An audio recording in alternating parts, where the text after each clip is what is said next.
तो hello friends, कैसे हैं आप लोग। तो आज की वीडियो सीरीज के अंदर मैथमेटिक्स थर्ड के अंदर अगले टॉपिक को डिस्कस करने वाले हैं। यूनिट नंबर 4 के अंदर हम डिस्कशन कर रहे हैं, ठीक है ना। तो अगर आपने प्लेलिस्ट को एक्सेस नहीं किया, जरूर प्लेलिस्ट को एक्सेस करिएगा। आज हमारा टॉपिक डिस्कस होने वाला है डिवाइड बाई टी प्रॉपर्टी, ठीक है। तो यहाँ पे कह रहा है कि if the Laplace transform of F of T equal to F dash S, then the L of F of T upon T equal to integration of S to infinite F dash S T S, ठीक है। अब इसके हम proof की बात करें तो proof में हमें पता है, we know that F dash S is equal to 0 to infinite e का power minus S T F of T D T, ठीक है। अब हम इंटीग्रेट करेंगे both side with respect to X from the S to infinite, यानी S to infinite के बीच में हम एस के रिस्पेक्ट में इंटीग्रेट करेंगे दोनों तरफ। तो इंटीग्रेट यहाँ पे आपका लगेगा, यहाँ पर भी लगेगा, और चीजें कुछ फाइंड आउट करेंगे हम लोग। तो यहाँ से आपका 0 to infinite S to infinite e का power S T D S and F of T D T होगा, ठीक है। अब हम चेंज करेंगे ऑर्डर को इंटीग्रल के।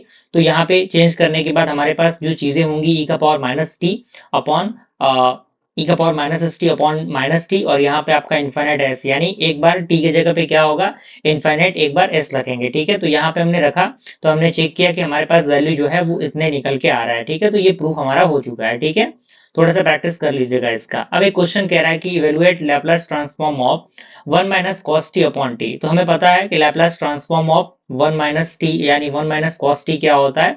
तो दोनों को अलग कर लेना है, Laplace transform of 1 and Laplace transform of cos T, ठीक है। तो 1 का आपका 1 अपॉन एस हो जाएगा, और Laplace transform of cos T का क्या हो जाएगा, S upon S square plus 1 हो जाएगा।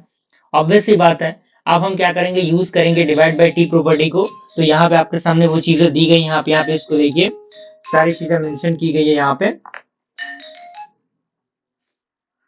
यहाँ पे आप देख सकते हैं। तो यहाँ से हम क्या कर रहे हैं, divide by T property apply कर रहे हैं। तो यहाँ पे हमारे पास जो इंटीग्रेशन है कुछ इस प्रकार से होगा, और वैल्यू को हमने फाइंड आउट कर ही लिया है।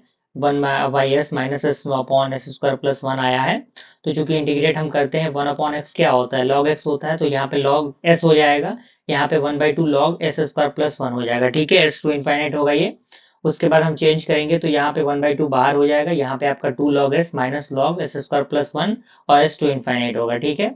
यहाँ से अगेन आपका ये वैल्यू हो जाएगा, ठीक है। और इसके बाद हम इसको चेंज करेंगे, क्योंकि आपको पता है कि log a बाई बी का फॉर्मूला क्या होता है, log a माइनस बी होता है।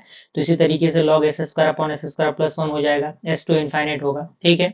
तो यहाँ पे वही फॉर्मूला मैंने बताया आपको। यहाँ से हम चेंज करेंगे, एक बार इनफाइनाइट और एक बार जो चीजें हैं एस रखने वाली चीजें होंगी।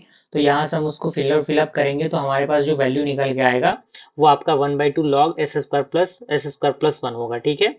और एक क्वेश्चन और दिया गया आपके सामने, log Laplace transform of E का power T sine T upon T. तो हमें पता है कि साइन टी का लैपलास ट्रांसफॉर्म क्या होता है, 1 अपॉन एस स्क्वायर प्लस 1 होता है। तो divide by T property apply करेंगे, क्योंकि यहाँ पे आपके सामने टी दिख रहा है। तो यहाँ पे अप्लाई करने के बाद फॉर्मेशन आपका 1 upon S square plus 1 D S है। तो आपको पता है कि integration 1 upon S square plus 1 क्या हो जाएगा, 10 इनवर्स एस हो जाएगा। और एस टू इनफाइनाइट, तो इसका वैल्यू π/2 माइनस 10 इनवर्स एस हो जाएगा। अब हम क्या करेंगे, शिफ्टिंग प्रॉपर्टी अप्लाई करेंगे। तो शिफ्टिंग प्रॉपर्टी हमने अप्लाई करके देखा, तो हमारे पास जो वैल्यू निकल के आया वो π/2 माइनस 10 इनवर्स एस प्लस 1 निकल के आया, ठीक है। तो इस तरीके से हमने क्या किया, इस क्वेश्चन को सॉल्व किया। आई थिंक ये चीजें आपको परेशान नहीं करेंगी, एक दो बार चीजों को प्रैक्टिस करिएगा, सारी चीजें आप क्लियर कर लेंगे, कोई परेशानी दिक्कत नहीं होगी। ओके, मिलते हैं अगले वीडियो में, तब तक के लिए थैंक यू।